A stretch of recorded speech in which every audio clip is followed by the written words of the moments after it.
तो पिछले क्लास में हम लोग पढ़ चुके हैं सॉल्यूशन और उसका क्लासिफिकेशन के बारे में। आज जैसे मैंने बताया था हम 3 टाइप का सॉल्यूशन पढ़ेंगे जहां पे सॉल्वेंट जो होता है वो लिक्विड होता है। तो पहले हम डिस्कस करेंगे गैस इन लिक्विड सॉल्यूशन। मतलब गैस जो होता है वो सॉल्यूट होता है एंड लिक्विड जो होता है वो सॉल्वेंट होता है। तो इसके अंदर हमें पहले देखना होगा solubility of gas, solubility of gas in liquid. तो ऐसे कौन से फैक्टर्स होते हैं जो अफेक्ट करते हैं solubility of gas in liquid. So next हम ऐड करते हैं factors affecting solubility of gas in liquid। 3 factors होते हैं। पहला फैक्टर होता है nature of gas. Nature of gas मतलब जो गैस डिजोल्व होने वाली है उसका नेचर क्या है। जैसे अगर हम बात करते हैं gas in water which is a liquid, क्योंकि ये जो है ये एक पोलर सॉल्वेंट है, ये एक पोलर सॉल्वेंट है, तो ये गैस का नेचर जो है वो पोलर होना चाहिए। अगर ये पोलर होगा तो फिर सॉल्युबिलिटी इसमें ज्यादा हो जाएगा, अगर ये नॉन पोलर होगा तो सॉल्युबिलिटी इसमें कम हो जाएगा। जैसे हम एग्जांपल लेते हैं जैसे मैंने लिया HCl गैस इन वाटर। यहां पे हम देखते हैं HCl एक पोलर मॉलिक्यूल है। Because of more electronegativity of chlorine, the shared pair of electron will be shifted more towards this chlorine, so it will be del minus and it will have the del plus charge. Again, if I talk about the water molecule, it is also a polar molecule, so it will have the del plus charge and it will have del 2 minus to del plus charge. So there will be attraction between these two, means del minus charge of chlorine and del plus charge of hydrogen. So इसमें क्या होगा, जो HCl gas है वो ज्यादा घुल मिल जाएगी किसमें, पानी के अंदर। तो इसका मतलब अगर ये गैस पोलर होता है तो फिर इसमें जो सॉल्युबिलिटी होगा वो ज्यादा हो जाएगा। अगर मैंने यहाँ पे O2 गैस लिया, O2 gas in H2O molecule, तो इसमें जो पोलैरिटी है, इसमें तो पोलैरिटी है ही नहीं, क्योंकि यहाँ पे दोनों ऑक्सीजन का इलेक्ट्रोनेगेटिविटी सेम ही है, तो इलेक्ट्रॉनिक डिफरेंस जो है वो 0 है। इसका मतलब ये एक नॉन पोलर गैस है। अगर ये नॉन पोलर गैस है तो फिर इसमें इसका जो सॉल्युबिलिटी है at room temperature, means solubility of O2 in water at room temperature is very less. Getting my point. So इसका मतलब यही हुआ कि अगर गैस एक पोलर गैस है तो इसमें पानी में ज्यादा सॉल्युबल होगा, अगर ये एक नॉन पोलर गैस है तो इसका सॉल्युबिलिटी जो होगा वो कम होगा। Getting my point. Coming to the second point, कौन सा फैक्टर की वजह से सॉल्युबिलिटी ऑफ गैस अफेक्ट होता है। तो पहला हो गया नेचर ऑफ गैस। अभी हम सेकंड पॉइंट पे आते हैं। सेकंड पॉइंट जो है वो होता है टेम्परेचर। सेकंड फैक्टर जो होता है वो होता है टेम्परेचर, सो टेम्परेचर कैसे अफेक्ट करता है, टेम्परेचर कैसे अफेक्ट करता है। जब कभी भी कोई गैस को, जब कभी भी कोई सॉल्यूशन को अगर हम वार्म करते हैं, बॉयल करते हैं, तो उसमें वहां पे सॉल्युबिलिटी उसका घट जाती है। जो गैस होती है उसका सॉल्युबिलिटी टेम्परेचर बढ़ाने से उसका सॉल्युबिलिटी घट जाती है। ऐसा क्यों होता है? जैसे अगर जैसे तुम लोग देखे होंगे, जैसे तालाब है या नदी है जहां पे एक्वाटिक लाइफ रहता है, जहां पे डिसॉल्व्ड ऑक्सीजन, ऐसे ऑक्सीजन का डिसोल्यूशन जो है वो पानी के अंदर बहुत कम ही होता है, लेकिन जितना होता है उतना सफिशिएंट होता है एक्वाटिक लाइफ के लिए। तो जैसे तुम लोग देखे होंगे जैसे समर सीजन में आफ्टरनून के टाइम में जब तालाब के अंदर जो मछलियां होती हैं तो वो क्या करते हैं, वो सरफेस पे आ जाते हैं, क्योंकि वहां पे पानी जब गर्म हो जाता है तो उस केस में क्या होता है, वो डिसॉल्व्ड ऑक्सीजन का क्वांटिटी जो होता है वो कम हो जाता है। उसके चलते क्या होगा, उनको इनसफिशिएंट ऑक्सीजनेशन होता है, तो इनहेल नहीं कर पाते हैं, इसीलिए वो सरफेस पे आते हैं ताकि वो जो एटमॉस्फेरिक ऑक्सीजन होता है उससे वो इनहेलेशन करते हैं। Getting my point. तो इसका मतलब यही हुआ, जब temperature with increase in temperature the solubility will decrease. Means solubility, or else you can say the solubility is inversely proportional to the temperature. इसको हम लोग थर्मोडायनामिक कंसेप्ट के हिसाब से भी समझ सकते हैं। जैसे मैंने बोला एक गैस अगर लिक्विड के अंदर आती है तो यहाँ पे ये जो रिएक्शन होता है, ये रिएक्शन हमेशा एक्सोथर्मिक होता है। रिएक्शन हमेशा एक्सोथर्मिक होता है, एक्सोथर्मिक। अभी एक्सोथर्मिक रिएक्शन तो यहाँ पे एंथैल्पी और डेल एच जो है वो नेगेटिव हो गया। अभी अगर कोई कंटेनर में, जैसे यहाँ पे कुछ पानी रखा मैंने और यहाँ पे जो गैस पार्टिकल्स था, तो मैंने यहाँ पे जो है गैस पार्टिकल डिसॉल्व होने वाले हैं। Getting my point? जब वो गैस डिसॉल्व हो जाते हैं तो उनका एंट्रोपी जो होता है, एंट्रोपी वो भी नेगेटिव हो जाती है। ऐसा क्यों? क्योंकि गैस पार्टिकल्स जो होते हैं जब वहां पे वो बाहर रहते हैं तो ऐसे आराम से घूमते हैं, तो रैंडम रहते हैं। What is entropy? Entropy means randomness, degree of randomness. अगर रैंडमनेस पहले ज्यादा रहा होगा, अगर बाद में कम हो जाता है, तो इसको हम बोल सकते हैं entropy is getting decreased, means del H is negative. तो जब वो गैस डिसॉल्व नहीं होती है, उससे पहले जब गैस होती है, तो उस केस में वो ज्यादा रैंडम होता है, ज्यादा रैंडमली मूवमेंट करते हैं, डिसऑर्डर्ड होते हैं। जब वो पानी के अंदर आ जाते हैं या लिक्विड के अंदर आ जाते हैं तो इनका जो रैंडमनेस है, जो डिसऑर्डरनेस है, वो घट जाता है। इसका मतलब यहाँ पे डेल एच भी नेगेटिव हो जाता है, means entropy negative and enthalpy is also negative. अगर हम thermodynamic concept gives free energy का इक्वेशन देखते हैं, which is del G equals to del H minus T del S, ये इक्वेशन। तो हमारे लिए स्पॉन्टानिटी का अगर कंडीशन हम देखते हैं, स्पॉन्टानिटी का अगर कंडीशन हम देखते हैं, स्पॉन्टानिटी कैसे होता है, मतलब अगर हम लिखते हैं यहाँ पे for spontaneity del G must be negative. Spontaneity के लिए हमें गिव्स फ्री एनर्जी जो है वो नेगेटिव होना जरूरी है। लेकिन यहाँ पे हम लोग क्या देखें, जब डिसोल्यूशन हुआ गैस का पानी के अंदर या लिक्विड के अंदर, तो उस केस में क्या हुआ, एंथैल्पी जो है वो भी नेगेटिव हुआ और एंट्रोपी जो है वो भी नेगेटिव हुआ। तो अगर यहाँ पे हम देखते हैं इस इक्वेशन को, ये वाला पार्ट नेगेटिव है और ये वाला पार्ट यहाँ पे नेगेटिव है। अभी टेम्परेचर तो कभी नेगेटिव नहीं होता है, क्योंकि टेम्परेचर को हम केल्विन में लेना होता है, तो इसीलिए हम लोग यहाँ पे ये पॉजिटिव हुआ और ये डेल एच यहाँ पे नेगेटिव हुआ, और ये दोनों मिला के पॉजिटिव और नेगेटिव मिला के नेगेटिव, पॉजिटिव और नेगेटिव मिला के नेगेटिव ही रहा, और ये नेगेटिव मिलके पॉजिटिव हो गया। मतलब अल्टीमेटली ये वाला पार्ट जो है तुम्हारा नेगेटिव रहा और ये वाला पार्ट जो है वो पॉजिटिव हो गया। तो अगर इसको हमें नेगेटिव करना होगा तो इसका मतलब ये जो वैल्यू है पॉजिटिव वाला जो वैल्यू है, ये कम होना जरूरी है। अगर ये कम होगा तो ये नेगेटिव ज्यादा बच जाएगा, इसका मतलब नेट जो वैल्यू होगा वो नेगेटिव हो जाएगा। इसका मतलब अगर हम टेम्परेचर को अगर लेस कर देते हैं, अगर हम टेम्परेचर को लेस कर देते हैं, तो ये जो वैल्यू होता है यहाँ पे, ये वैल्यू यहाँ पे कम हो जाता है। इसका मतलब अगर ये कम हो जाता है तो फिर यहाँ पे अल्टीमेटली जो नेट वैल्यू होता है वो नेट वैल्यू नेगेटिव हो जाएगा, प्रोसेस हो जाएगा स्पॉन्टेनियस, तो फिर ये होगा। इसका मतलब ये हुआ, यहाँ पे भी हम लोग देखें वो एग्जांपल से, जो मैंने बोला तालाब के अंदर जो पानी गर्म हो जाता है उस टाइम में बोला, और ये थर्मोडायनामिक कांसेप्ट है। तो फॉर स्पॉन्टेनिटी मतलब जब वो डिसोल्यूशन हो जाएगा, स्पॉन्टेनियसली डिसॉल्व होगा, तब होगा जब ये टेम्परेचर को हम कम कर देते हैं। Getting my point? सो ये हो गया दो फैक्टर, एक हुआ नेचर ऑफ गैस, जहां पे हम क्या पढ़े, जहां पे अगर ये पोलर सॉल्वेंट है, अगर पोलर सॉल्वेंट है तो पोलर गैस होना चाहिए, और उसमें जैसे HCl जो था वो ज्यादा हुआ सॉल्युबल और O2 कम सॉल्युबल हुआ। लेकिन अगर यहाँ पे हम बात करते हैं टेम्परेचर वाला पार्ट, टेम्परेचर के साथ इनवर्स प्रोपोर्शनल हो गया, सॉल्युबिलिटी जो है टेम्परेचर बढ़ते बढ़ते घट जाता है। Getting my point? अभी हम आते हैं थर्ड फैक्टर के लिए। थर्ड फैक्टर जो है वो होता है प्रेशर। थर्ड फैक्टर जो होता है वो होता है प्रेशर। तो अगर हम प्रेशर को बढ़ाते हैं तो सॉल्युबिलिटी क्या होगा, क्योंकि गैस जो है वो रैंडमली तो मूवमेंट करता ही है। तो थर्ड पॉइंट हम लोग देखते हैं, थर्ड पॉइंट जो है, थर्ड फैक्टर जो है वो होता है प्रेशर। सो प्रेशर क्या बोलता है, जैसे कोई गैस पार्टिकल है वो तो रैंडम मूवमेंट करता ही है, गैस का प्रॉपर्टी है वो।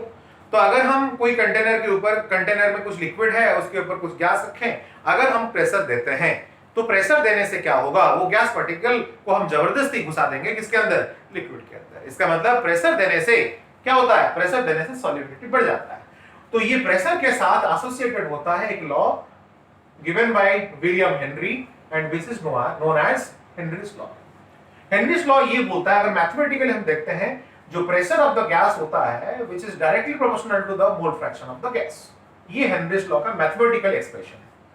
सो अगर हम इसको अगर mathematically you also know we can equalise this to by multiplying one proportionality constant which is known as the Henry's constant or Henry's law constant.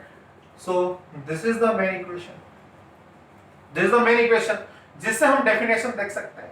तो अगर हम डेफिनेशन पे जाते हैं हेनरीज लॉ का डेफिनेशन पे आते हैं, तो फिर हेनरीज लॉ ये बोलता है the partial pressure of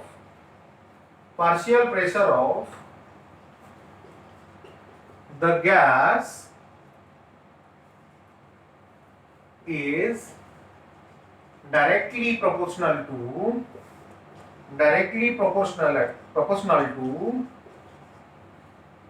its mole fraction. Gas का जो प्रेशर होता है, जो पार्शियल प्रेशर होता है, वो जितना गैस वहां पे डिसॉल्व हुआ उसका जो मोल फ्रैक्शन है उसके लिए डायरेक्टली प्रोपोर्शनल है. तो यहां पे हमें एक ग्राफ के बारे में आइडिया होता है. जैसे अगर मैं यहां पे लिखा P of gas equals to KH into X of gas, तो इस केस में हम लोग ऐसे बोल सकते हैं कि ये इक्वेशन जो है y इक्वल्स टू mx के साथ इक्वलाइज हो सकता है. ये कौन सा इक्वेशन है? ये स्ट्रेट लाइन का इक्वेशन है जहां पे c 0 है, जहां पे y इंटरसेप्ट है ही नहीं. तो इसका मतलब क्या होगा, जब हम y एक्सिस पे पार्शियल प्रेशर ऑफ गैस लेते हैं और x एक्सिस पे जब हम मोल फ्रैक्शन ऑफ गैस लेते हैं, तो यहाँ पे जो ग्राफ होगा इन दोनों का, तो ये होगा एक straight line which is passing from the origin. तो यहाँ पे अगर x हो जाता है x ऑफ गैस, तो m क्या हो जाता है? m is kh. इसका मतलब इस ग्राफ का जो स्लोप होता है वो स्लोप क्या हो गया? kh और हेनरीज कांस्टेंट. ये भी एक इंपॉर्टेंट क्वेश्चन है तुम्हारे बोर्ड लेवल के लिए और इंटर्म्स के लिए.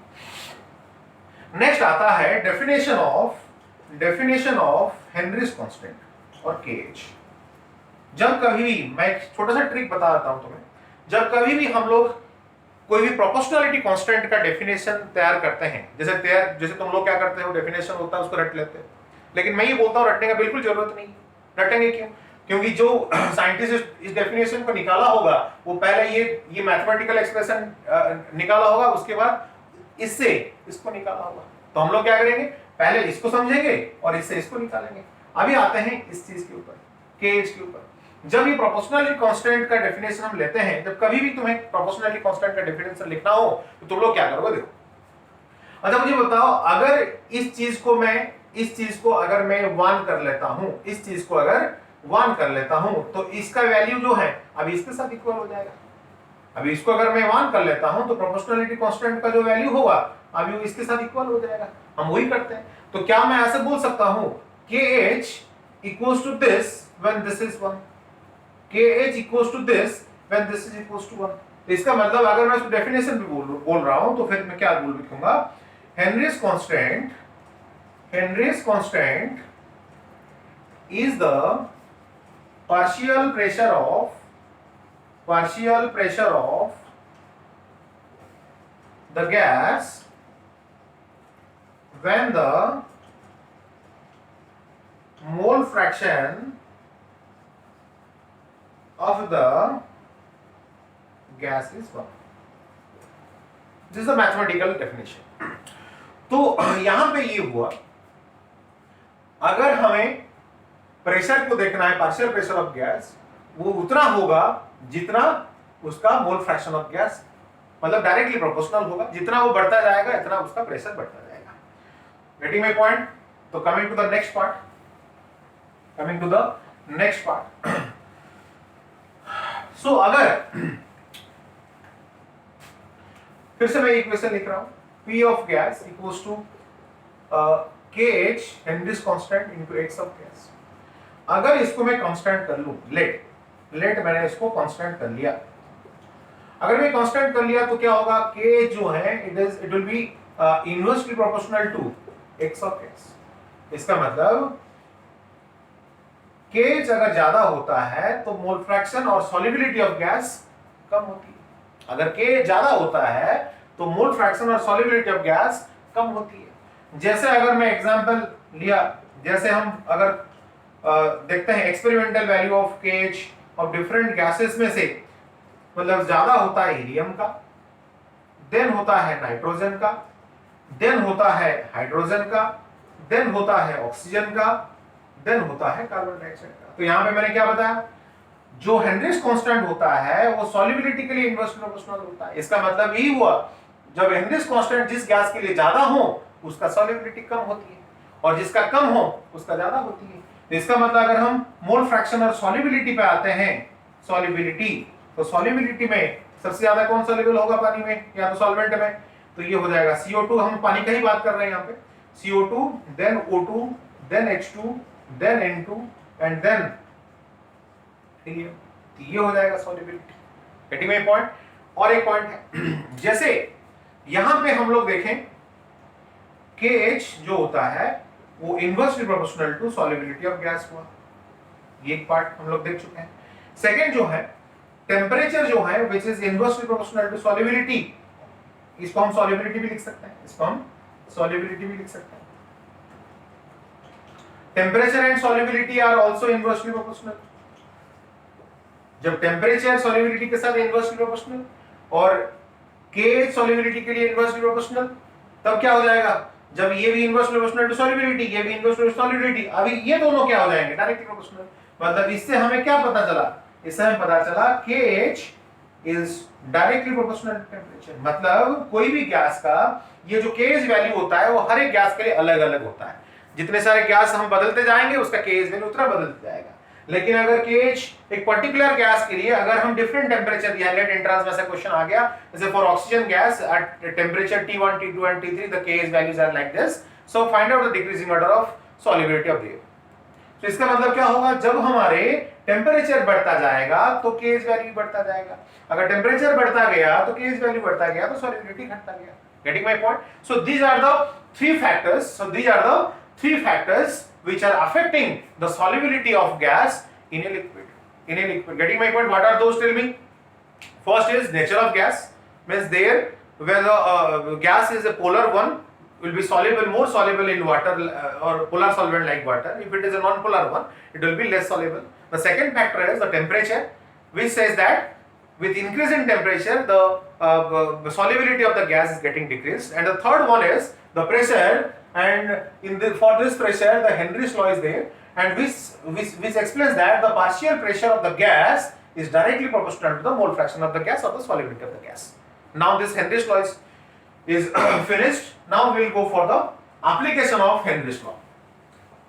Application of Henry's law, it's an important question for the board level exam, not important for the entrance part, but it is important for the board level exam. So I will write the applications of Henry's law. Henry's law. First application, the dissolution of CO2 gas in cold drink.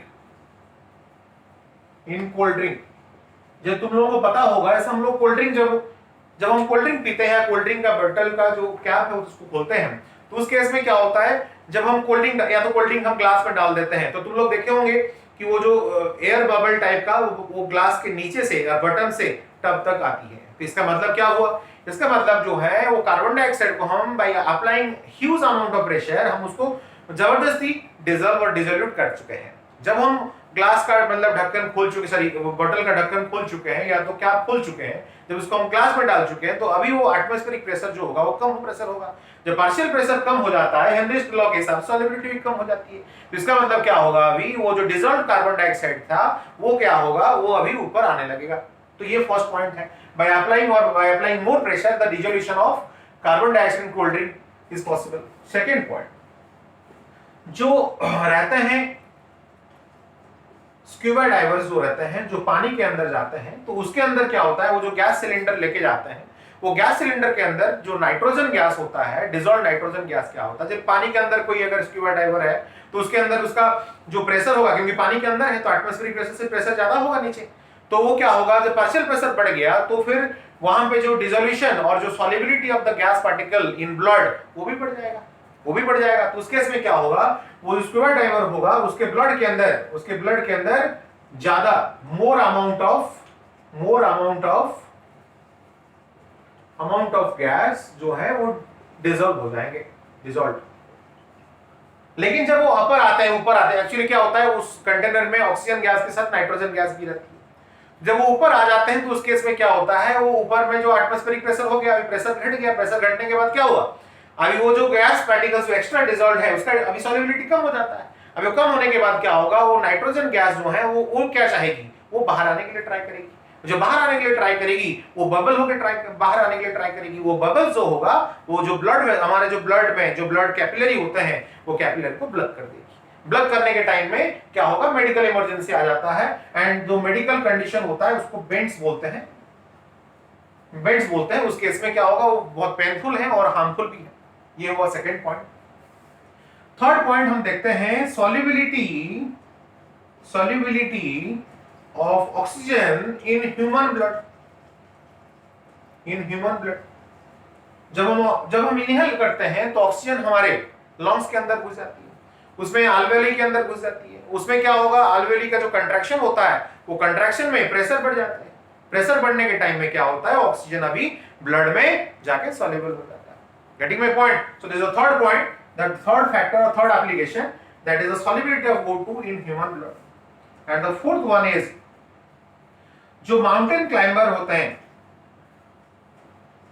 Mountain climber जो होते हैं, जब हम वो higher altitude पे जाते हैं, वो हायर अल्टीट्यूड पे क्या होता है, एयर का डेंसिटी कम होता है, मतलब पार्शियल प्रेशर जो गैस है वो कम हो गया, जो एयर है उसका पार्शियल प्रेशर कम हो गया, तो जो ब्लड के अंदर जो ऑक्सीजन जो डिजॉल्व होती है वो कम हो गया। जब कम हो जाता है तो फिर उनको सफोकेशन होता है। किनको? क्लाइंबर को सफोकेशन होता है। सफोकेशन होने से क्या होगा, उनके ब्लड के अंदर ऑक्सीजन का जो क्वांटिटी और सॉल्युबिलिटी है बहुत कम हो जाती है। उसके चलते क्या होगा, इस कंडीशन को हम बोलते हैं हाइपोक्सिया। एक मेडिकल टर्म है, इसको बोलते हैं hypoxia, which is further converted into anoxia। मतलब हाइपोक्सिया में क्या होता है, ऑक्सीजन का जो क्वांटिटी है ब्लड में वो कम होता है और इसमें बहुत मतलब नियरली और टेंड्स टू जीरो हम बोल सकते हैं। इसमें इट्स अ मेडिकल इमरजेंसी। और यहाँ पे क्या होता है, पेशेंट जो है बहुत वीक फील करती है, बहुत वीक फील करता है और उसके साथ वहां पे उसको भूलने का बीमारी स्टार्ट होता है, मतलब वो कुछ सोच नहीं पाता है, कुछ नहीं हो पाता है। So these are the 4 applications of Henry's law. First is the dissolution of carbon dioxide gas in cold drink, and second one is the, in case of scuba divers, the blood will dissolve more amount of nitrogen gas, more amount of nitrogen gas, and when he or she is coming outside the water, then what will happen, the nitrogen gas will be coming outside the blood in form of the bubbles, and which will block the capillary and which causes the medical emergency, which is known as bends. And the third case is the solubility of oxygen in human blood, which I have explained already. And the fourth one is for the mountain climbers at higher altitude पे क्या होता है, वहां पे जो air density कम हो जाता है उसके चलते क्या होगा, जब प्रेशर कम हो जाता है उसका मतलब जो solubility of oxygen gas in blood जो होता है वो कम हो जाती है। इसके चलते क्या होगा, जैसे मैंने यहाँ पे लिख चुका है ऑलरेडी, हाइपोक्सिया होता है फॉलोड बाय एनोक्सिया। इसमें क्या होता है, पेशेंट जो होता है वो आगे कुछ सोच नहीं पाता है और उसको जो होता है थकान लगता है, मतलब वीकनेस फील होता है। सो आज के लिए इतना ही। Thanks for watching.